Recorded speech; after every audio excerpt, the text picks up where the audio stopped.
Men bu rasmni oyim yaxshi ko'rgani uchun chizganman. Где папа заботится о семье, защищает семью от дождя.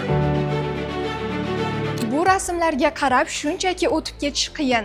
Har birida bolalarning mehr, muhabbat va oila haqidagi tasavvurlari yashiringan.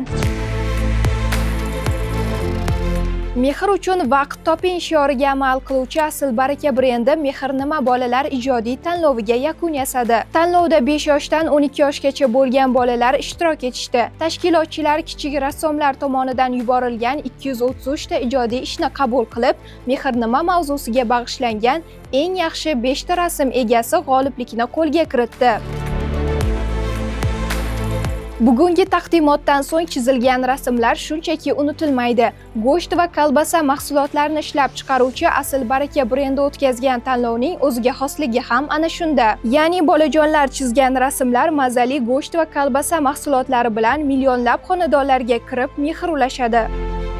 Mehr nima tanloviga start berishimizning asosiy maqsadi bolajonlarimizning mehr nima, ular buni qanday ko'radi, bu narsani qanday tasvirlay oladi, shu narsani bilish va hamda mana shu jarayonda ota-onalari bilan birga o'tirib, mehr nima o'zlarini fikrlari bilan ulashib, oilasi bilan vaqt o'tkazib, mana bu rasmlarni chizish edi maqsadimiz.